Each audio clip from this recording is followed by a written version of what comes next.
Bienvenidos todos a esta nueva edición de la reunión de los comités sectoriales de Benamérica. En esta oportunidad tenemos el honor de recibir a una consecuente luchadora venezolana, Nancy Arellano. Nancy es consultora internacional en políticas públicas y gobierno, magíster en gestión pública y gobierno para América Latina por la Pompeu Fabra de Barcelona, España, especialista en finanzas internacionales y licenciada en estudios liberales con diplomado en política internacional de la UNIMED Caracas. En el ámbito académico, se desempeña como especialista en articulación de políticas públicas de la Cátedra International Development Research Center en Canadá y de investigación en migración y desplazamientos forzados en América Latina en el Caribe de la Universidad del Pacífico en Perú. Directora del proyecto del Centro de Información y Educación para la Prevención del Abuso de Drogas, CEDRO, presidenta de BN Activa, vicepresidenta de la Coalición por Venezuela y miembro del Comité Ejecutivo del Movimiento Ciudadano Venezolanos en el Mundo. Dicho esto, y celebrando pues la disposición de Nancy de ayudarnos a entender todo lo que está pasando, le damos la bienvenida. Bienvenida, Nancy. Tiene Muchísimas gracias, señor 30 minutos. Gonzalo. Gracias a todos los presentes esta mañana para desayuno de discusión sobre un tema tan crítico en este momento como es el tema de seguridad hemisférica, soberanía, en el marco de la migración del crimen organizado transnacional. Em, este es un tema que evidentemente está tocando con profundo pues, ahínco a la región. em, Discutir un tema crítico, pues, como este sobre seguridad y soberanía, además en el hemisferio, y esta intersección entre migración y crimen organizado, se hace necesario, sobre todo por el aumento de los flujos en la región eh, y el factor comunicacional en torno a estos fenómenos que ha venido haciendo como un reshape en cómo observamos a la propia migración. O sea, un fenómeno que ha estado además muy ligado a la región históricamente, que no es un factor nuevo para nosotros. Sin embargo, países como el caso venezolano eh, son de relativa reciente data, es decir, ese impacto, ese impulso que ha tenido la migración venezolana, la agudización del proceso de desplazamiento, no tenía precedente en la región. Estamos hablando de la intensidad del fenómeno y el corto tiempo en el que se dio, además en un país que no está técnicamente en un conflicto armado, que podemos observar fenómenos similares en el caso colombiano con el conflicto armado. También lo observamos en Perú cuando tuvimos todo el tema del terrorismo en el caso peruano o los regímenes totalitarios en la región. Pero respecto del impacto a nivel político o la correlación entre la migración y, y los procesos políticos autoritarios en la región, se dieron con menor intensidad. Para que tengamos una idea, Venezuela fue el país que más chilenos acogió en condición de refugio y la cifra llegó a 20.000 personas nada más. Eh, Encontramos un montón de países a nivel mundial que acogieron chilenos en condición de refugiado, pero Venezuela, teniendo el récord, hablábamos de 20.000. Perú, que es el país que tiene más solicitudes de refugio de venezolanos, para que nos hagamos una idea del tamaño de la cifra, tiene alrededor de 500.000 de solicitudes de refugio. Brasil, que es el país que más refugiados reconocidos tiene, estamos hablando de 300.000. Fíjense las diferencias entre 20.000, ¿no? Siendo un tope. eh, por supuesto, no es comparable tampoco la cifra de la población, ¿no? Existente en su momento en Chile o incluso hoy día frente a la población venezolana. Pero bueno, la migración en las Américas ha alcanzado, ¿no?, niveles históricos, según la OIM, la Organización Internacional de Migraciones, hablamos de que el número de migrantes internacionales en las Américas se estimaba aproximadamente en 65 millones en 2020, las Américas. Hablamos de 14 millones, 14,1 millones en el caso de Latinoamérica. Y estamos hablando de alrededor 5,8 millones solamente de venezolanos. Y estas cifras, bueno, han seguido aumentando significativamente, impulsadas, insisto, por crisis complejas que tienen una combinación de condiciones políticas, económicas y humanitarias. Y paralelamente, el crimen organizado transnacional ha expandido su alcance, diversificando además actividades y explotando vulnerabilidades. El Informe Mundial sobre las Drogas de UNODC, de la Oficina de Naciones Unidas contra las Drogas y el Delito, de 2023, destaca que las Américas siguen siendo un epicentro de producción y tráfico de drogas, con un aumento en la diversificación de rutas y mercados. Para que tengamos una idea en la correlación entre crimen organizado transnacional y el fenómeno migratorio, específicamente cuando hablamos de los delitos de trata y tráfico de personas, solamente el Perú, estamos hablando de que es un negocio que se calcula de alrededor de 1.300 millones de dólares al año. Esta cifra, por supuesto, crece exponencialmente cuando hablamos de la trata en Estados Unidos y cuando hablamos del negocio a nivel mundial. El argumento, bueno, central es que la migración, si bien es un fenómeno fundamental, humano, se ha convertido en un vector de vulnerabilidad que el crimen organizado transnacional explota de manera creciente, desafiando la seguridad hemisférica y erosionando la soberanía de los estados. La idea es, bueno, que exploremos esta mañana cómo el crimen organizado transnacional instrumentaliza la migración, los impactos en materia de seguridad y soberanía y las estrategias necesarias para abordar esta amenaza que termina siendo multidimensional.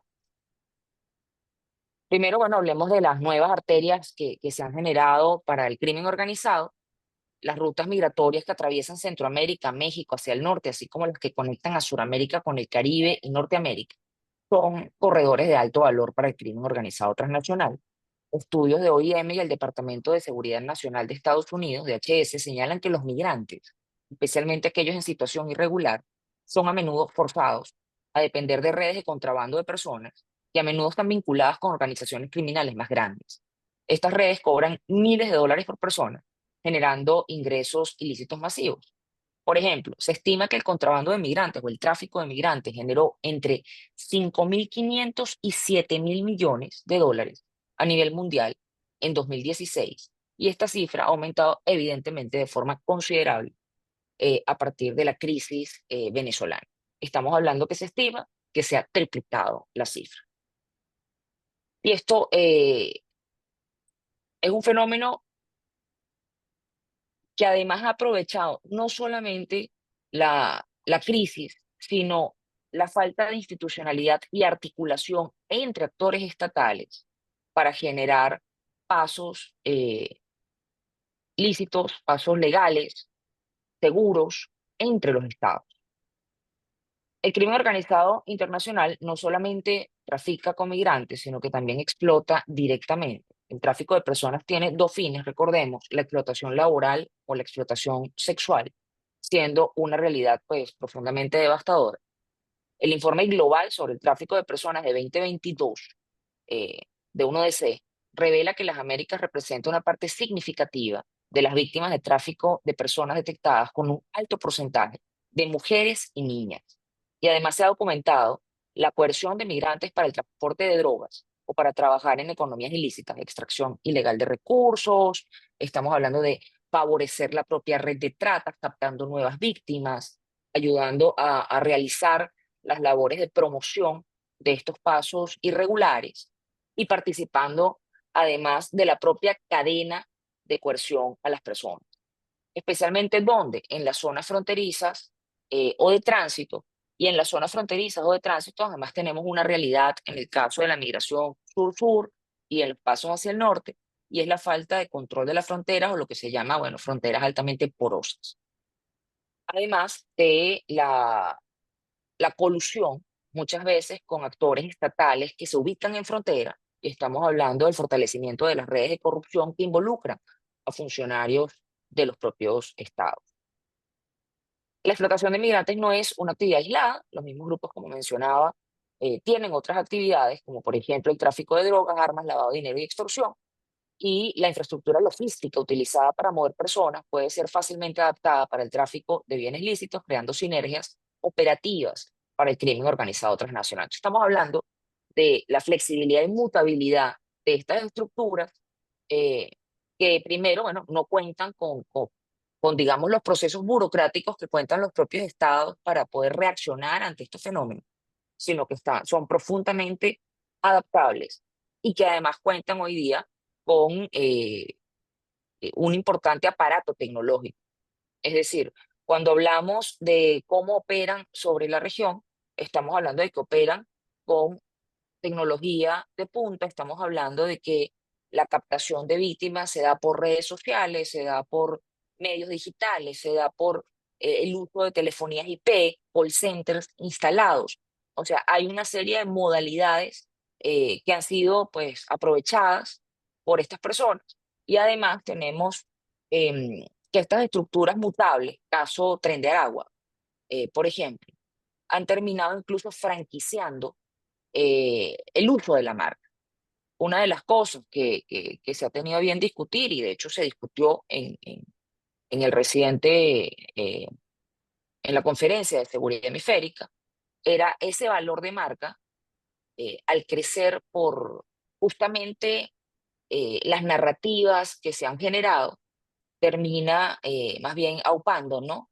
El uso del franquiciado, termina promoviendo el uso del franquiciado. Y estas estructuras, como se ha demostrado que son mutables, es decir, no trabajan bajo una jerarquía cerrada, fija, con un modus operandi único, pues terminan favoreciendo la dispersión en territorio y terminan favoreciendo además la coerción sobre las personas por el valor de marca. Es decir, el delincuente que pasa a ser parte de la red y usa la marca de la red para extorsionar, tiene mayor efectividad que si no perteneciera a la marca. Y ha habido incluso casos de personas que han usado la marca, han sido detenidos, estoy hablando del caso Perú, y después han sido ajusticiados en situación de privación de libertad eh, por haber usado la marca sin permiso. Entonces estamos hablando de una estructura que si bien, insisto, es altamente mutable y adaptable, flexible, no es menos cierto que mantiene conexiones que permiten hacer seguimiento, por ejemplo, a este uso ilícito de la marca, si es que esto se puede llamar ilícito cuando hablamos de delincuencia. ¿Qué impactos tiene este fenómeno, bueno, en materia de seguridad hemisférica y soberanía estatal? Bueno, primero que nada, la erosión de la gobernabilidad y el Estado de Derecho. La presencia de operación del crimen organizado en las rutas migratorias desafían directamente a la autoridad estatal eh, en el elemento más básico de la soberanía, es decir, el control territorial. Lo segundo, estamos hablando de que se imponen, además, en las regiones de tránsito, cuando se ejerce ese territorio, ese control territorial de facto, la imposición de sus propias leyes. Y estamos hablando de que ejercen, además, una suerte de justicia dentro de estos espacios territoriales, que incluso impiden a veces el avance de la propia colaboración del Estado, porque son estructuras que están fijas en el territorio frente a planes temporales que pueden tener los estados en determinados territorios. Para que tengamos una idea, se habla de que todo el espacio de la trifrontera, estoy hablando de la trifrontera Brasil, Perú, Ecuador, Colombia, perdón, Ecuador no, Colombia, Brasil, Perú, el control estatal es menor al 50%. Estamos hablando de que hay espacios donde el Estado está absolutamente ausente en las zonas de la selva, que son las zonas típicamente además controladas por eh, las redes de fabricación, bueno, de sembradío de coca este, y de fabricación de pasta básica de coca.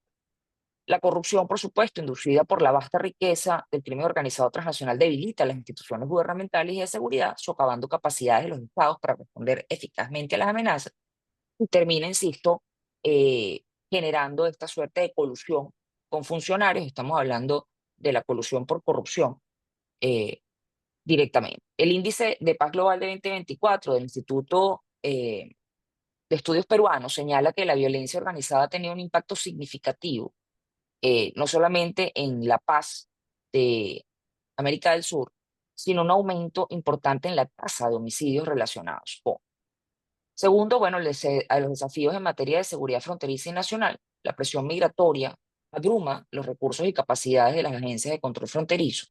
Esto crea puntos ciegos, lo que hablaba de la porosidad, que el COT, que el crimen organizado transnacional, explota para infiltrar no solo a personas, sino también armas, drogas y otros bienes ilícitos. La dificultad para diferenciar entre migrantes vulnerables y aquellos que pueden ser cooptados por el crimen organizado transnacional o incluso miembros de las propias bandas, complica la gestión de la seguridad nacional, sobre todo cuando tenemos estados de origen que dificultan el seguimiento del tránsito migratorio.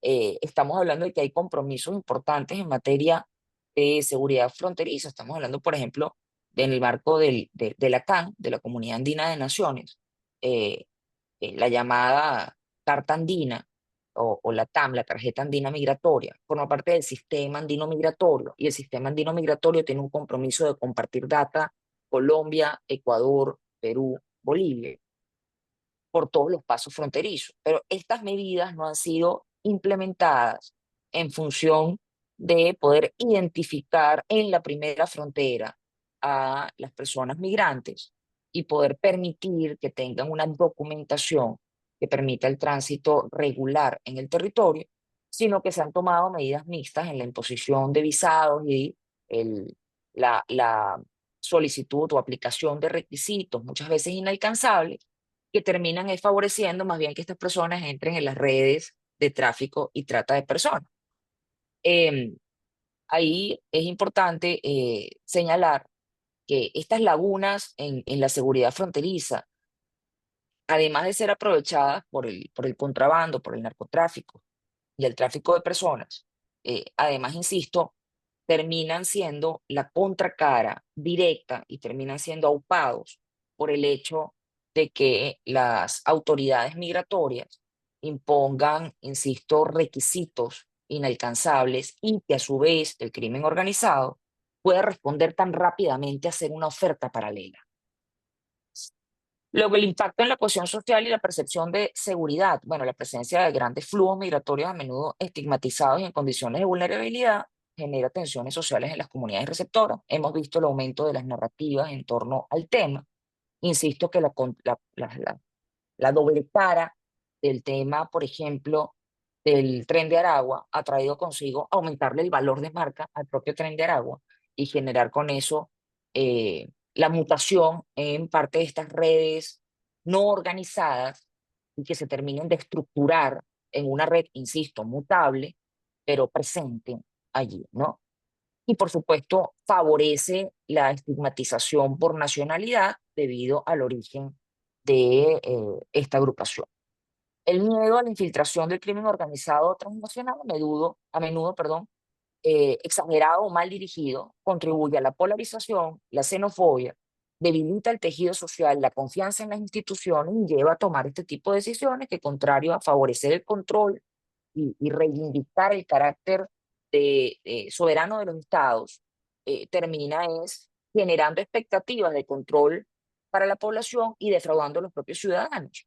Porque yo digo que voy a controlar algo que finalmente no voy a poder controlar. O sea, ahorita tenemos en este momento un aumento del tráfico de migrantes por vía marítima, debido a las medidas, por ejemplo, que tomó Panamá en el caso específico del cierre de frontera terrestre.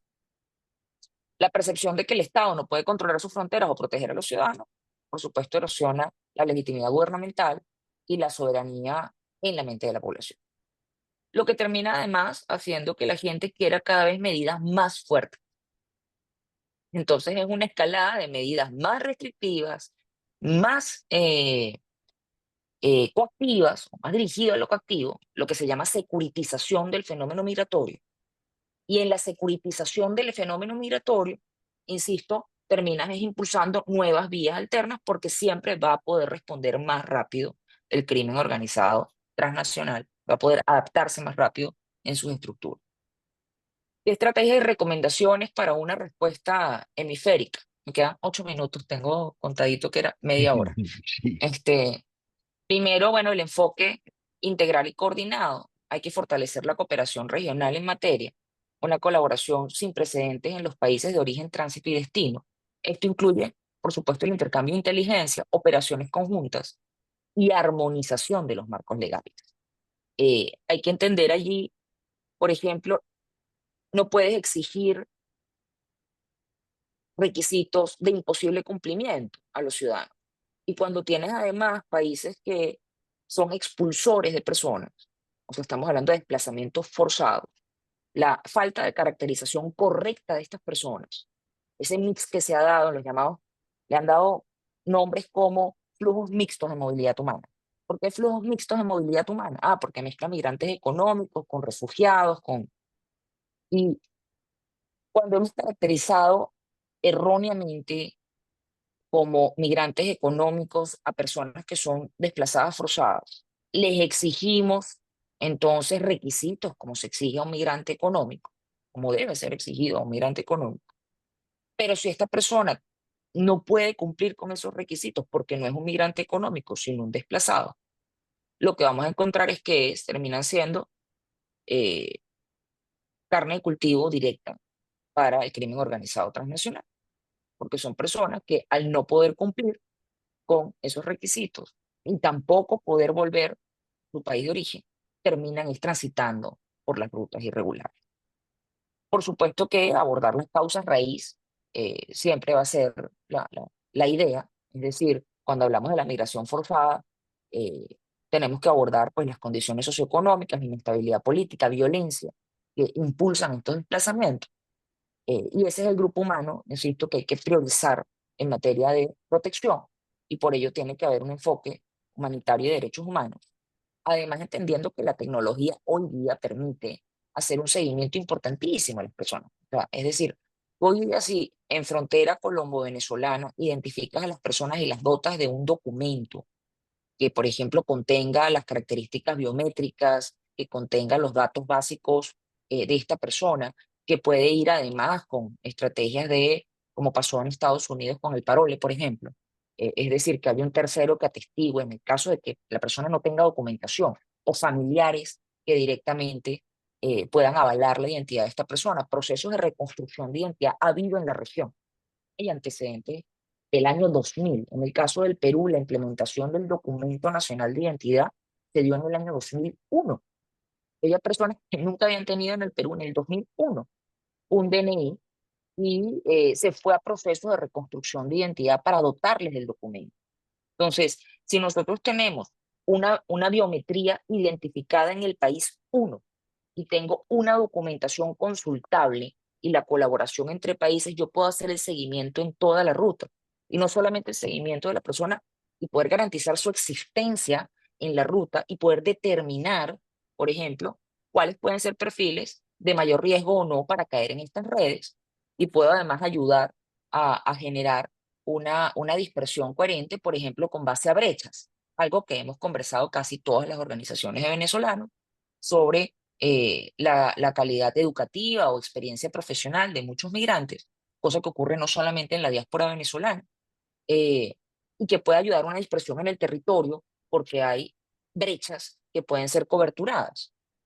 Pero para eso es necesario, insisto, la articulación entre estados para poder generar estas rutas trazables y segundo, poder dotar de la documentación que sin eximir de mínimos estándares de seguridad, más bien fortalezca los controles estatales en la región y reivindique la función de, de protección de la soberanía de los estados. Fortalecimiento institucional y capacidad operativa, bueno, mejorar, insisto, la inteligencia y la aplicación de la ley, invertir en capacidades de inteligencia para mapear las redes de crimen organizado transnacional, capacitar a las fuerzas de seguridad y agencias de control fronterizo en la identificación de víctimas, combatir la corrupción, implementar mecanismos robustos para prevenir y combatir la corrupción dentro de las instituciones que lubrica justamente estas operaciones.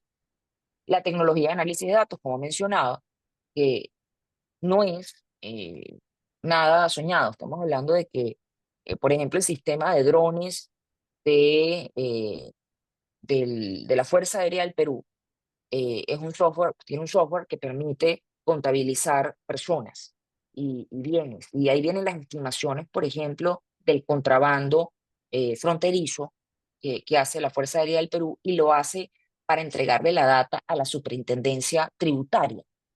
eh, pero no se están aplicando, por ejemplo, esas tecnologías para poder determinar estos puntos de fuga o de tránsito o de vulnerabilidad, involucrando además al Estado para retomar los controles allí y proteger a las víctimas de trata, pese a que la legislación sí establece muy claramente y compromisos internacionales en materia de tráfico y trata, así como de crimen organizado transnacional, convenciones firmadas y ratificadas en la región, no están viendo una contraparte operativa en servicios, más allá de repente algún tema como las campañas Corazón Azul, en el caso de Estados Unidos, Blue Ribbon, que son parte de las campañas que se implementan en este sentido.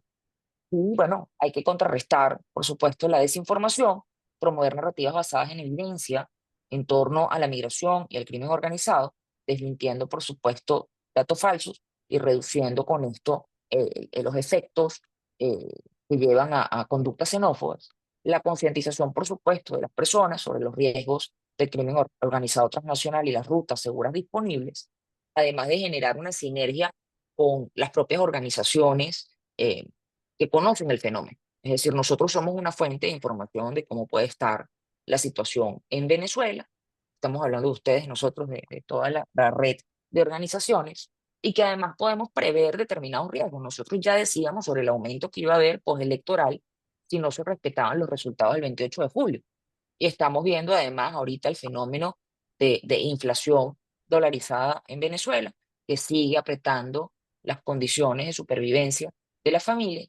Y a esto se suma además la continuada persecución política a dirigentes, etcétera, como acaba de pasar el caso de Guanipa y todos los casos que ocurren de NNs que, que muchas veces no nos enteramos, la falta de denuncias de muchos de estos casos, porque estas personas se pueden encontrar amenazadas de acudir a instancias internacionales. Y además sabemos que hay un modus operandi de firma para el caso, casos mucho menos relevantes, donde dicen que han estado colaborando con el Estado venezolano y les hacen firmar que su colaboración durante meses en ningún momento ha sido una vulneración de derechos. Eh, Ese tipo de cosas que están ocurriendo, que no son nuevas, siguen siendo causales para la clasificación, insisto, de desplazamiento y no de migración económica.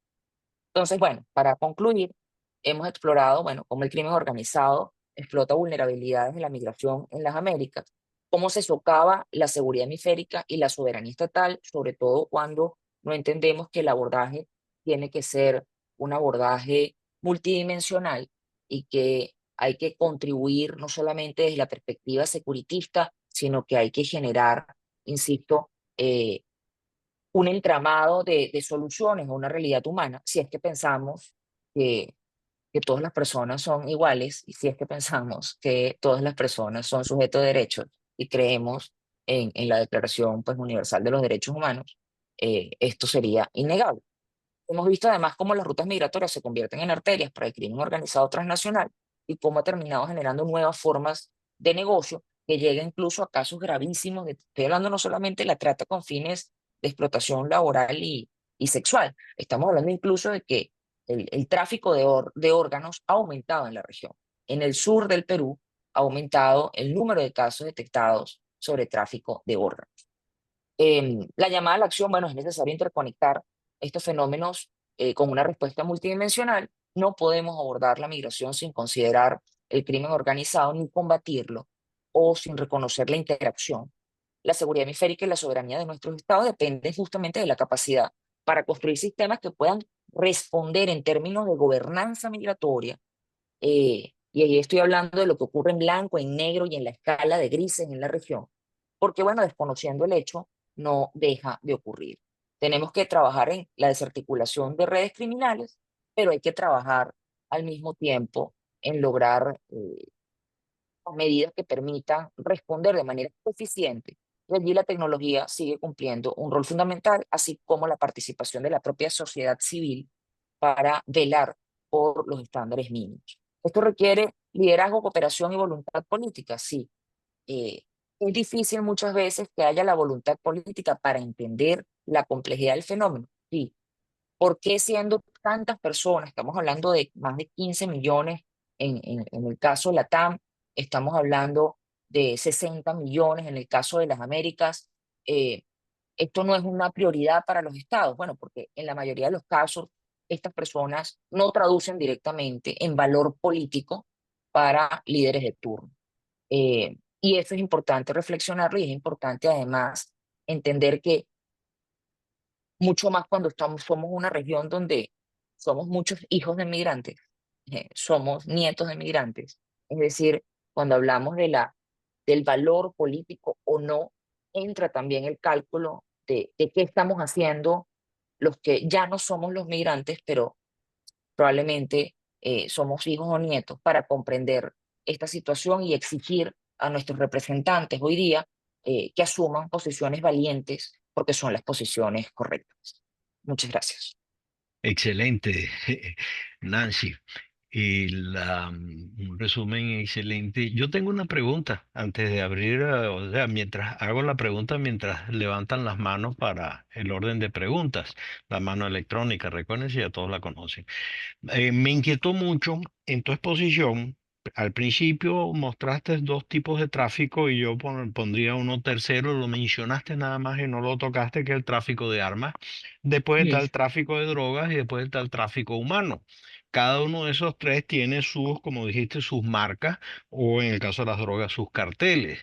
Y mencionaste, y este es el foco de la presentación, mencionaste la gran cantidad de medidas necesarias y que se están tomando de corto plazo. Mi pregunta va al mediano o largo plazo. Y orientado en educación se habla de que hay que enfocarse en el estudiante, que es el objetivo de ese trabajo. En este caso, hay que enfocarse en la víctima.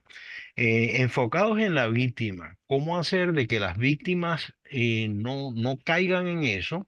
La solución es de mediano y de largo plazo es educación y es atención social, pero sobre todo educación.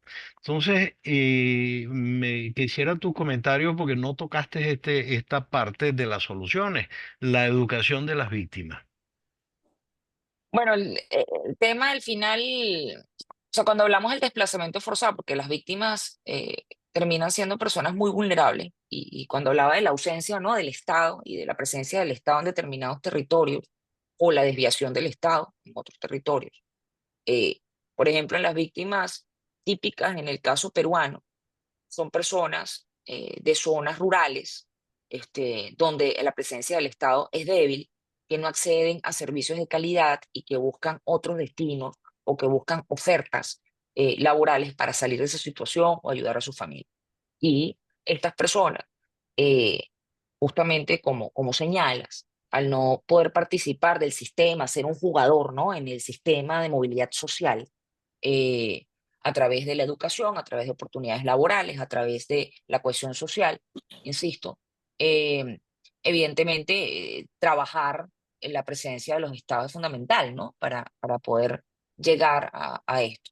Pero además, también el hecho de que ha habido un debilitamiento, en mi opinión, eh, de la comprensión de los logros de los sistemas en la región. O sea, el sistema interamericano, lo que se creó en el siglo XX justamente para articular políticas, medidas, promover una serie de derechos, promover protecciones, limitar las capacidades incluso de los estados, o proteger al ciudadano de las indemnidades del Estado. eh, Todo eso, el ciudadano de hoy día no lo ve, no lo entiende. Está pensando que el Estado únicamente tiene que tenerle un policía al lado que le proteja a un delincuente. Y, y no que incluso tú no puedes entregar al Estado todo el poder eh, para que te defienda, porque en nombre de esa defensa puede terminar incluso este, coaccionándote a ti. Eh, y, y la idea de pensar que el Estado sencillamente es un protector en materia de seguridad, o sea, ese concepto leviatánico del Estado mínimo en términos del soberano que garantiza la seguridad en el territorio y punto, es un concepto que puede terminar, insisto, jugándonos trampas, ¿no? Y creo que allí entender esos sanos equilibrios y tensiones propias de la democracia y propias de un sistema de derechos y de un Estado de Derecho es una conciencia que muchas veces falta en muchos ciudadanos por falta de educación, como bien menciona, que ha hecho poco exigible cuál es toda la cartera de servicios y de garantías que tienen que dar los estados. Y a medida que hay una defraudación, eh, se empieza a tomar, insisto, bajo esa lógica de la ley del más fuerte, incluso respeto por estas estructuras paraestatales. Y por eso es peligrosísimo, porque eh, nunca va a dejar de haber autoridad. O sea, donde no está el Estado, va a estar alguien haciendo las funciones. O sea, hay incluso estudios, por ejemplo, de lo que hace ISIS cuando no está peleando, eh, y crea escuelas y forma a la gente y tiene medios de comunicación. O sea, estas organizaciones no es que se dedican todo el día a disparar y a traficar, también crean casas, carreteras, hospitales.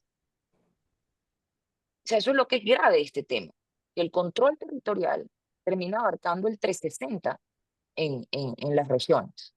Eh, e incluso espacios donde se le consulta a autoridades hasta electas sobre la protección estatal, no saben que son planes cortoplacistas, erráticos, etcétera, terminan diciendo no, no, no, porque es que la amenaza del poder fáctico allí es peor.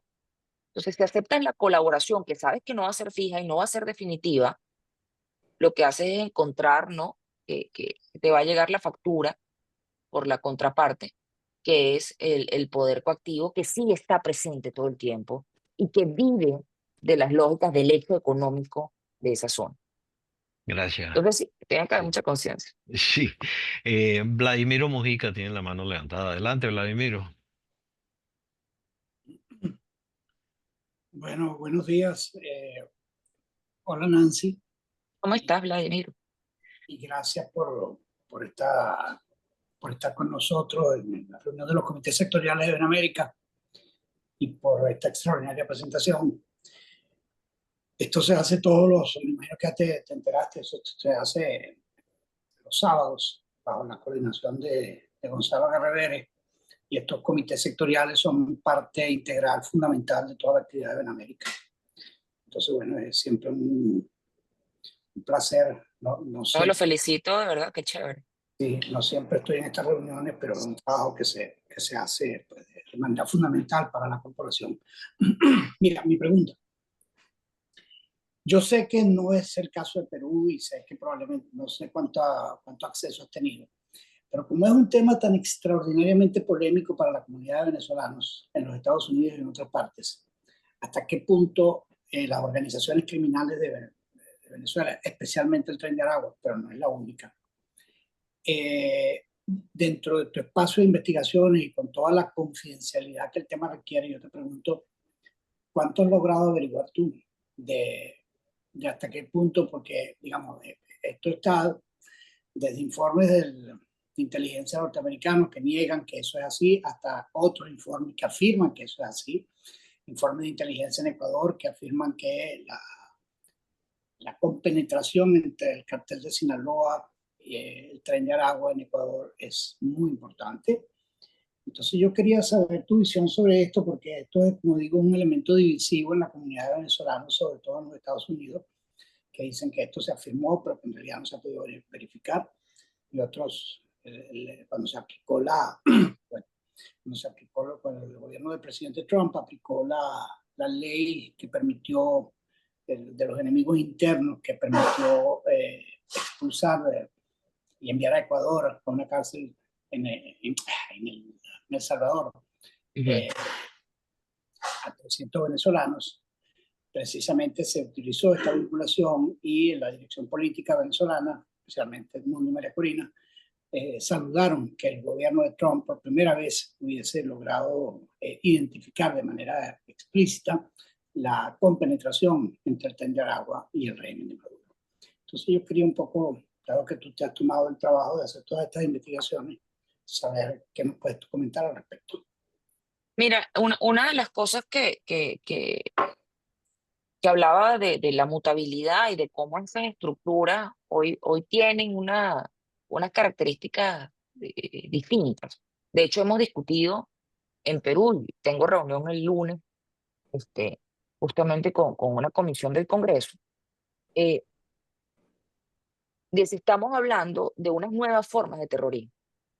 Es decir, cuando hablamos de, de que no persiguen directamente destruir, digamos, sacar al presidente de la República y sustituirlo con una mirada stricto sensu de la toma del poder, sino que estamos hablando de estructuras que se coluden y sobreviven eh, en el sistema, mayor o menor grado. Y ahí es donde ha entrado la discusión de si hay una relación o no con Maduro y compañía y el Tren de Aragua, si hay una dirección específica de las operaciones, viene este tema de las narrativas comparando el caso de Fidel y de Fidel Castro y el Mariel y la estrategia de llenar de delincuentes a la región, etcétera.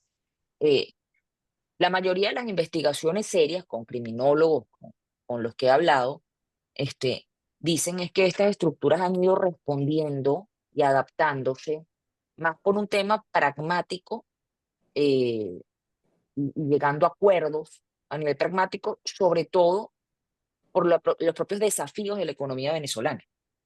Y han ido entrando además en territorios específicos debido a que el tema del valor de marca que mencionaba, lo ha terminado volviendo el servicio de seguridad y de mercenarios ideal para las zonas de explotación ilegal de recursos.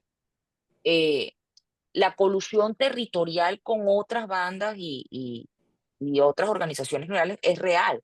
Por eso es que hablamos de crimen organizado transnacional, ya no se trata solamente, además de venezolanos, sino se ha identificado además miembros de todos los países de la región. eh, y la colusión en los controles territoriales. ¿Por qué? Porque hemos visto una ausencia de conflicto en la presencia. O sea, no es posible que entre supuestamente bandas ligadas al Tren de Aragua, desplacen a locales y no pase ni una bala. Entonces, hemos visto de forma muy aislada fenómenos de enfrentamiento y esto sobre todo han sido en lugares urbanos. En las zonas de paso, tránsito, ligados, por ejemplo, a temas de narcotráfico, etcétera, hemos visto más bien la colusión. Y esto nos llevaría a pensar, además que en una ruta que tiene tantos años, como toda la ruta Bolivia, Ecuador, Perú, perdón, Ecuador, Colombia, y hacia el norte, eh, son zonas además, insisto, donde tú puedes ver satelitalmente los aeropuertos clandestinos. O sea, la tecnología ya te permite decir, mira, diga 48, y ahí está. Ha habido reuniones donde había gente, bueno, había unos representantes del gobierno estadounidense, hablando del año pasado, y había una presentación de unos grupos eh, de investigación y representantes de la Fuerza Aérea. Y los representantes de la Fuerza Aérea mostraban el mapa con los aeropuertos clandestinos y los americanos veían como que, pues ya sabes dónde está. O sea, porque no estamos ahí cerrándolos. Eh, porque hay mucha de la información que sí está. Ahora, ¿qué está jugando allí? Bueno, que necesitas tener la fuerza suficiente, necesitas tener los planes no solamente para hoy, para mañana, necesitan el tema de poder de fuego, necesitan ver cómo va a ser la reacción de la gente, cuántos civiles hay allí, de qué economías dependen.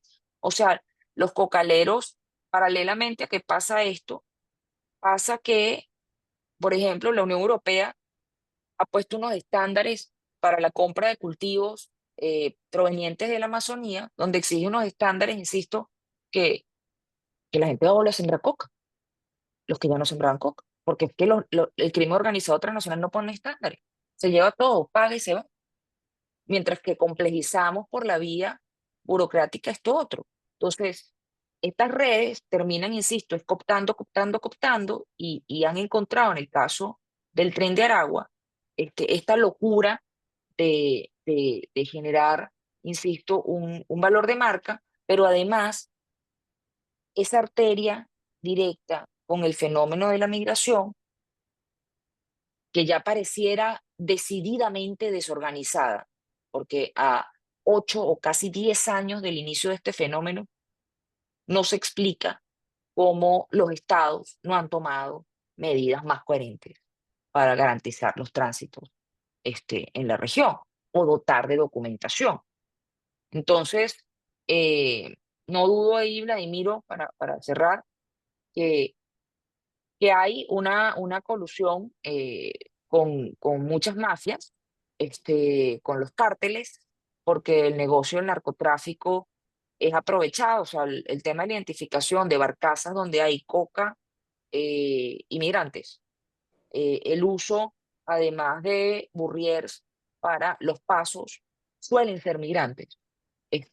Y normalmente es para activar todos los mecanismos de respuesta y pasar por el otro lado. Cuando prenden la alarma, sacrifican, pues. No sé si me explico. Sí, sí, sí. Sacrifican un peón y pasan el resto.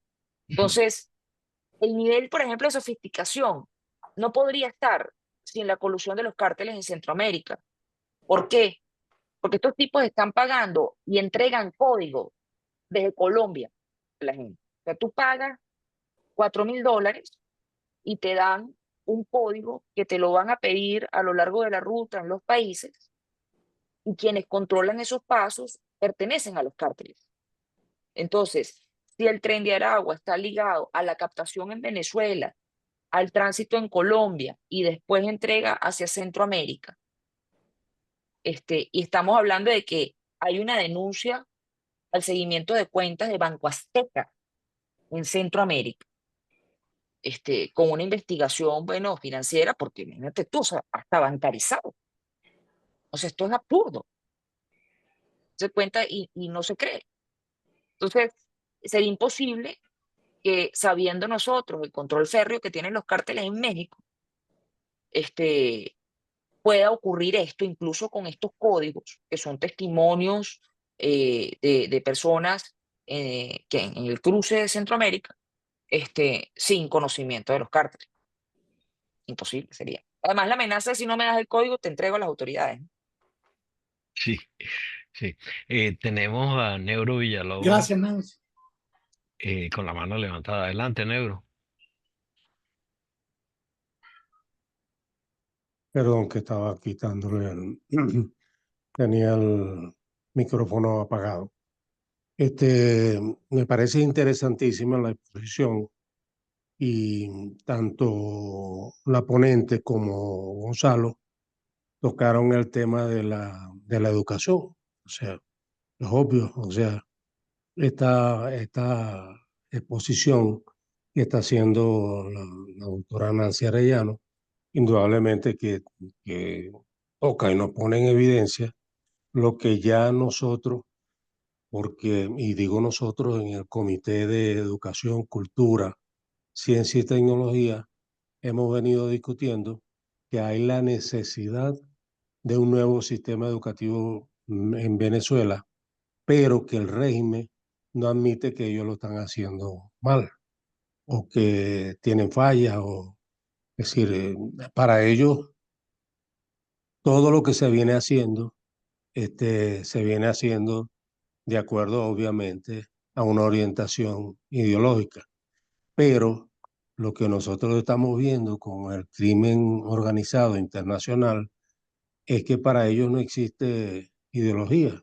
O sea, quien los deje trabajar con mayor o menor dificultad, simplemente trabajan y accionan.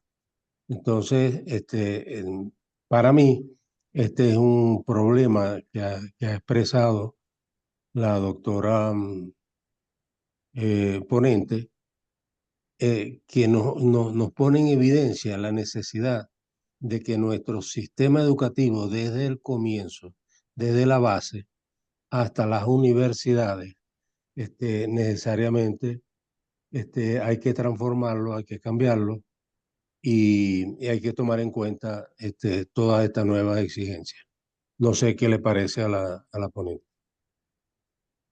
Bueno, que es todo un reto, que lamentablemente el tema, a ver, la gente en la mayoría de nuestros países, en la región, dicen, los policías no sirven para nada, son delincuentes.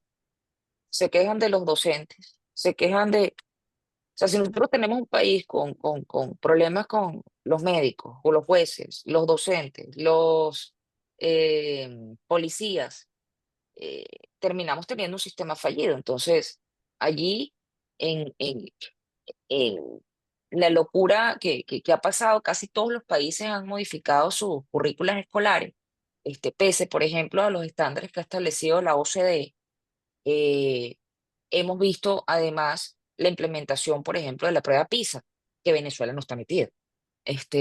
Hemos visto, lamentablemente, cómo en la mayoría de los países se ha eliminado, por ejemplo, las materias humanistas. Se ha eliminado materias como ética, formación ciudadana.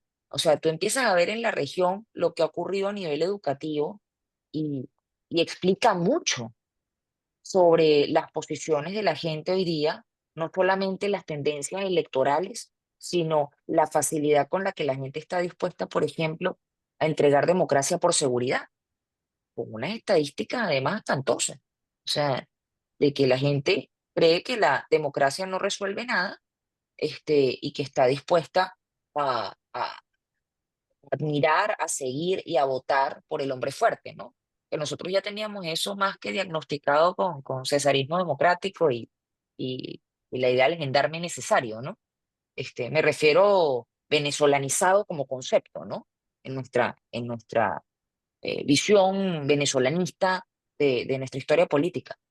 Eh, Otros países en la región, insisto, han claudicado muy duramente. Recuérdense, por ejemplo, bueno, usted se recuerda mejor que yo, del movimiento Con mis hijos no te metas en Venezuela, justamente respecto al tema de la reforma educativa en Venezuela.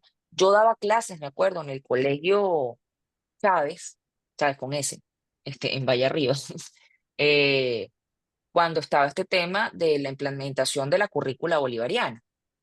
eh, y era horroroso todo el tema de los cambios y cómo estaban eliminando contenidos y cómo estaban cambiando la historia. Eh, entonces, estos fenómenos que están ocurriendo a nivel educativo en la región, Perú, por ejemplo, tiene alrededor del 30 y tanto por ciento, 38% de los docentes del sistema, que son docentes que han entrado por ausencia de calificados, es decir, hacen el examen de calificación de docentes para nombramiento, logran contratar el 60%, y como los demás no pasaron el examen, empiezan a bajar la valla, bajar la valla, bajar la valla para coberturar zonas rurales y terminan en las zonas rurales contratando a docentes que no tienen ni la secundaria completa o personas que no tienen ni la secundaria completa como docentes. Entonces, termina siendo un círculo vicioso, ¿no? De, de defraudación, de darle a la gente herramientas para la movilidad social. Este, entonces sí, bueno, completamente, ¿no? De acuerdo y creo que en esos esfuerzos el rol del sector privado, esa es mi opinión muy personal, sería fundamental. O sea, buscar la manera de, de pensar territorialmente en los hechos económicos asociados y el rol del sector privado, como llegó a pasar en su momento con las petroleras en Venezuela, y cuando se fueron desarrollando, ¿no? Esos espacios en los que tenían colegios o el proyecto de la CBG y tuvimos en Sidor hasta colegio, teatro, y una serie de servicios, ¿no? Para el hecho económico, alrededor del hecho económico, para garantizar acceso a la educación, etcétera. Entonces, yo creo que repensar el modelo de desarrollo pasa necesariamente por el modelo educativo y productivo que tienen que ir a la par, porque es que los estados ya han demostrado haber fallado, esa es mi opinión, insisto, muy personal, en poder lograr estabilizar solamente por el principio del derecho a la educación lo que hace falta. Y creo que si no está amarrado al hecho económico, difícilmente podamos tener tanto la cobertura como la sostenibilidad de la inversión en territorio y cumplir con la promesa de la herramienta que tiene que ser la educación para el desarrollo de los pueblos y de las personas. Excelente. De Toca- acuerdo. Tocaste Gracias. de refilón la educación rural y el nivel de preparación de los maestros. Ningún maestro se va a ir a dar clase en una escuela rural si no es bien pagado. Claro. Entonces hay que tener cuidado con eso. Y si no hay universidad, y si no hay, ¿cómo se llama? Hospital, y si nosotros aquí le dijimos en un momento al gobierno peruano, te estoy hablando del 2018, 18, recién el fenómeno, hicimos una encuesta, etcétera, y teníamos más o menos el mapeo de los profesionales que habían llegado. Y nosotros propusimos, pues yo lo escribí, un programa que se llama asimilación productiva. Y nosotros le proponíamos era que armaran como si fuesen cuadrillas, con docentes, médicos, enfermeras, ¿Sí? y analizásemos el hecho económico y dijéramos, oye, mira, si hace falta ingenieros metalúrgicos, hace falta, ya chévere, pero mandemos docentes, médicos, enfermeras, ¿sabes? Para garantizar la mejora de los servicios a la vez que potencializar el hecho económico. Y yo hablé con un asesor, en ese momento el presidente Vizcarra, y la respuesta que me dio un argentino, Maximiliano Aguiar, me dijo, pues tú no has visto la última encuesta de Ipsos. Y yo, perdón, Nancy, ¿no has visto la última encuesta? 55% de los limeños rechazan la migración. Yo lo miro y le digo, Nancy, pero, o sea, eso es una foto de la migración y es un diagnóstico de la opinión, de la percepción que está teniendo la gente. Yo te estoy hablando de una política pública necesaria de competitividad, productividad, educación. O sea, ¿tú crees que a la gente le va a molestar tener médico, docente? Yo le dije, mira, con lo que la gente sufre en las regiones por acceso a estos servicios, créeme que no, imagínate tú, el presidente no puede ponerse ahorita con esos temas. Y yo le dije, bueno, entonces estaremos en la encuestocracia eternamente, le dije yo, estamos en la encuestocracia. Y dicho y hecho, que después yo me fui con la FAP y grupos de voluntarios. Nos fuimos a los 10 distritos más pobres del Perú, con la Fuerza Aérea del Perú, en un plan que se llama Alas de Esperanza. Y allá nos recibían maravillosamente, maravillosamente, con todo el amor del mundo, porque es una gente que está en estado de necesidad. Es que le importa la nacionalidad de quien viene a ayudar.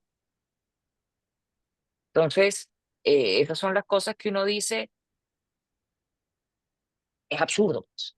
Sí. Es absurdo que en pleno siglo XXI. Sí, y la remuneración. Tenemos dos personas con la mano levantada y se nos acabó el tiempo. Por favor, preguntas muy corticas y respuestas también corticas. Vladimiro y Liliana Ponce. Vladimiro, adelante. Sí, mira, muy corto, Nancy. Es que en tu respuesta a la pregunta que te hizo el profesor Neuro Villalobos, tú te concentraste mucho más en en los intereses de las propias organizaciones criminales, pero hay toda una tesis que tú seguramente conoces y que uno de sus exponentes más importantes es el doctor Sánchez Berzaín, que es el presidente del Inter-American Institute for Democracy, que señala el uso que hacen los regímenes autoritarios, especialmente Cuba, Nicaragua y Venezuela, de organizaciones criminales para avanzar sus fines políticos y de penetrar en los otros países para avanzar sus fines políticos, en los Estados Unidos, en Venezuela, en Colombia, etc. Entonces, me gustaría que tú te refirieras a ese aspecto del problema y no solamente el interés de la organización criminal y las otras cosas que hacen las organizaciones criminales, sino lo que hacen los estados totalitarios para utilizar a organizaciones criminales como agentes de sus intereses. Gracias, Vladimiro. Nancy, sugiero que escuchemos también a Liliana Ponce y les Ya, contestas a los dos y después haces un cierre, un wrap up. Adelante, Liliana. Micrófono, Liliana. Ajá. Gracias, Nancy. De verdad, bueno, ya tú sabes todo el agradecimiento que tenemos a estas investigaciones tan importantísimas que estás realizando. Y bueno, por supuesto que la pregunta de Neuro Villalobos y el tema de la educación, pues vital, para mí fundamental en esta relación que se hace con toda la problemática que presentas de seguridad. Pero mi pregunta quizá la voy a sacar hacia otro issue, otra Estoy dimensión, pues. escuchando, voy a agarrar agua, sí, pero estoy escuchando. Sí, lo que te quisiera decir es, yo me pregunto, dentro de tu presentación, el rol de aquellas organizaciones internacionales como, como tú bien dijiste, se siente que hay un debilitamiento en ellas, pues como por ejemplo las organizaciones de derechos humanos a nivel internacional qué tanto están aportando, qué tanto están siendo tomadas en cuenta a nivel internacional, porque uno escucha sus denuncias, escucha su narrativa, ¿verdad? Pero de allí en adelante, ¿qué pasa? No, pareciera que no pasa nada, que no están siendo tomando en cuenta, no, tomadas en cuenta. Entonces, quisiera saber dentro de toda esta información tan fundamental que tú nos has traído, cómo esas organizaciones, bueno, pueden ser más visibilizadas, quiero decir, o qué se está haciendo para que realmente ellas tengan digamos, un resultado final. No Ujú, sé ya. si eso completa mi pregunta, pero creo Sí, que sí, tiene sí. que ver con estas organizaciones, pues, porque para nosotros, como por ejemplo, como Grupo de Desarrollo de Derechos Humanos de Benamérica, siempre las estamos consultando, viendo, leyendo. Sabemos que hacen las denuncias, estamos allí al tanto, pero ¿qué pasa más allá de esto? ¿Qué tanto los Estados Unidos, cada uno de los países, los toma en cuenta? O sea, ¿cuál es el producto? ¿Qué se ve? Quiero Bueno, es decir. que yo creo que un poco, a ver, yendo primero con la pregunta de Vladimiro, porque creo que las dos se complementan. Siento que es parte del problema ante el que nos enfrentamos, ¿no? Eh, yo creo que el siglo XX puso de manifiesto, por un lado, que había que limitar el poder de los estados, ¿no? La Primera y la Segunda Guerra Mundial pusieron eso de manifiesto, se monta todo el tema del sistema de Naciones Unidas y se empieza a declarar, ¿no? Derechos más allá de que un estado reconozca a una persona. O sea, eh, eso evidentemente socavó la idea de soberanía como la teníamos entendida, ¿no? Y además generó unos fueros de responsabilidad penal para los gobiernos que en nombre de los estados violan derechos humanos, ¿no? Eh, Dentro de esta mutación que ha habido en respuesta a, sobre todo después de finales del siglo eh, XX y principios del XXI, con el nacimiento de los llamados autoritarismos competitivos o las democraduras, o dictablandas, o como le queramos llamar, eh, y esa hibridización, ¿no? Hibridación, perdón, del Estado. Y cuando hablo del Estado híbrido, hablo es de la colusión, y respondo a Vladimiro, entre las organizaciones criminales y el Estado, eh, o mejor dicho, entre las organizaciones criminales y el gobierno, en nombre del Estado, que también es un nuevo socavo al concepto de soberanía, y que termina erosionando al propio Estado. Entonces, esa colusión que está más que clara y lo vemos en los narcoestados y lo vemos en la financiación de campañas políticas por parte de estos grupos de crimen organizado transnacional. Estamos hablando de la buena venia, incluso para candidaturas, estamos hablando del asesinato de candidatos, como ocurrió en el caso de Ecuador. Eh, el tema es que ya no es, digamos, con la visión ideológica que se podía pensar en la época de la Guerra Fría, del bando A versus el bando B por carácter, un tema ideológico, sino que estamos hablando de la supervivencia pragmática de un determinado grupo en el poder, eh, con el lucro y con lograr facilitar mecanismos para lavado de activos, que por ejemplo es algo que no tocamos, porque bueno, es difícil en media hora todos los temas, pero entonces, claro, esa colusión entre Estado y que la mencioné varias veces, y cuando hablaba del tema de las fronteras y los funcionarios, y eh, está ocurriendo quizás con menos organización eh, de lo que se puede pensar jerárquicamente, etcétera, porque esta mutabilidad, o sea, ese carácter líquido que hablábamos la otra vez en la reunión que hubo con la directiva de Benemérita, que es un concepto que en realidad estoy agarrando de Sigmund Bauman, este, eh, ese estado líquido en el que se está coludiendo estas organizaciones criminales con los estados, o con los gobiernos, perdón, en socavo de los estados, y que a su vez lo hacen para mantener el control territorial y continuar operando en el control de facto sobre las estructuras, incluidas las estructuras económicas, pero además generando mayor número de áreas grises donde se facilita, por ejemplo, la legitimación de capitales, el blanqueo de dineros provenientes de las actividades delictivas, pero además eh, dense cuenta todo la corrida contra las organizaciones de derechos humanos. Estamos hablando del sancionamiento de leyes punitivas a las organizaciones de derechos humanos. Estamos hablando de narrativas donde se habla de ir a sistemas regresivos, o que haya una regresión en materia de derechos, salirse, por ejemplo, de determinados sistemas, lo que ocurrió con Venezuela, con el sistema interamericano, frente a la idea de la activación de la Carta Democrática. Lo que ocurrió fue que Venezuela dijo: yo me salgo antes de que me voten. Entonces, hemos tenido una clara muestra de los límites de esta institucionalidad internacional. Hemos visto lo lento que ha avanzado el tema en la Corte Penal Internacional para el caso de Venezuela. Hemos visto, además, cómo los mecanismos coactivos que estaban diseñados dentro del sistema interamericano, el caso del TIAR, ha demostrado ser inviable su activación, no solamente en el caso de las Malvinas, también en el atentado del 9/11, también en el caso venezolano.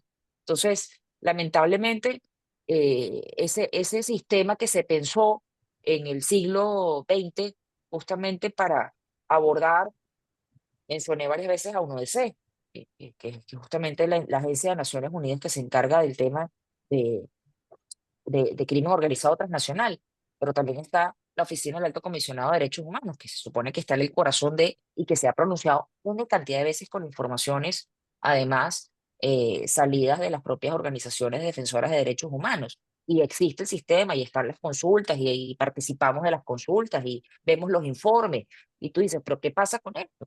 Bueno, pasa que al final recordemos que Naciones Unidas son los estados.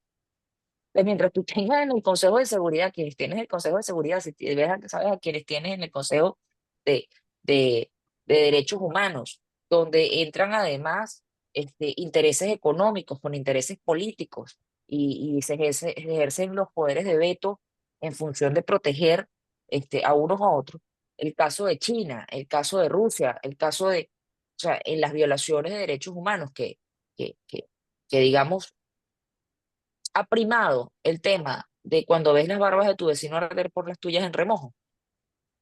Y muchos de estos estados que cometen violaciones sencillamente no se van a pronunciar en torno a otro, y terminan haciendo dudar. El Perú es uno de los codemandantes contra Venezuela en el caso de la CPI, pero a la vez el Perú, por ejemplo, tiene una investigación abierta por el golpe de diciembre de 2022 de Castillo, y las 60 muertes que hubo en el país en el momento de la transición. Entonces también hay narrativas al mismo tiempo que dicen que la CIDH no sirve para nada, que lo que hace es proteger delincuentes, etcétera, etcétera, etcétera. Entonces, si el mismo Estado socava las estructuras a través de narrativas, y los líderes políticos socavan las estructuras y dicen estas estructuras sirven es a la izquierda, estas estructuras protegen a violadores de derechos humanos, estas estructuras, bueno, y cualquier cantidad de descalificativos, deberíamos salirnos del sistema interamericano. Eso se está hablando aquí. Se está hablando de reactivar la pena de muerte. Entonces, tenemos unos discursos lamentablemente regresivos en materia y pareciera que una amnesia colectiva en torno a por qué se instauraron estos sistemas que pueden resultar muy, muy, muy peligrosos, más aún con todas estas estructuras líquidas y la hibridación, insisto, de los estados en la región, caso Nicaragua, caso Cuba, caso Venezuela. Vemos amenazas latentes en el caso de Colombia, en el caso de Ecuador hemos tenido eh, alertas muy fuertes eh, en los recientes hechos del asesinato, insisto, del candidato, toda la maquinaria correísta en las últimas elecciones, cómo se movió. Y entonces sí, bueno, resulta profundamente preocupante y mientras no tengamos partidos fuertes y no logremos zanjar la idea de unos liderazgos que comprendan de dónde venimos y hacia dónde queremos ir, realmente yo creo que va a ser muy, muy, muy difícil que podamos contener el avance de esta mutación que se está dando, porque lamentablemente estas estructuras han perdido legitimidad en tanto que han perdido efectividad en brindar resultados y proteger a sus ciudadanos, a los ciudadanos del mundo, de los excesos de quienes ocupan los espacios de poder. Excelente, Nancy. Gracias, Nancy. Un buen No resumen sé, Vladimiro, si para ahí concluir. se respondió. Tiene el micrófono cerrado. Ahí está. Sí, gracias, Nancy. O sea, yo no creo que sea tas con tas. O sea, hay una hibridización y un pragmatismo brutal, brutal. Sí, no, ese concepto que tú expresaste, el de conductas híbridas, yo creo que resumen muy Hay bien de unos qué se estudios, te trata. voy a mandar ahí lo de Inside Crime Ok. sobre este fenómeno, que además tampoco es nuevo, porque fue un poco lo que hicieron los nazis con los camisas pardas, Ujú. como brazo de choque, y Y que además fue parte. y en Italia también. Y en Sí. Italia también, y además era parte incluso de los partidos políticos de vieja data, que solían tener estas brigadas de choque. En el Perú, por ejemplo, eran los búfalos, por el lado de los apristas. En Venezuela lo vimos con los cabilleros, en el caso de los adecos, que tenían estas brigadas de choque que terminan después desapareciendo, ¿no? En la lógica de instauración ya del orden democrático, pero que en el caso del orden fascista y autocrático, terminan siendo un brazo de acción paraestatal en función del Estado. Ahora eso se ha complejizado aún más y lo vemos en el caso venezolano con todo lo que se montó de los colectivos, la UVC, los círculos bolivarianos y bueno, desde los motorizados del INARRON, si se acuerdan, y que ahora además incluye el Tren de Aragua, etcétera. Entonces es una evolución de lo mismo, si lo vemos ahí. La historia Bueno, es cíclica. Muchas gracias, gracias, Nancy. Nancy. Excelente exposición y buen trabajo y bien documentado. Le damos las gracias a Nancy. Voy a No, gracias suspender a la ustedes por la grabación. oportunidad.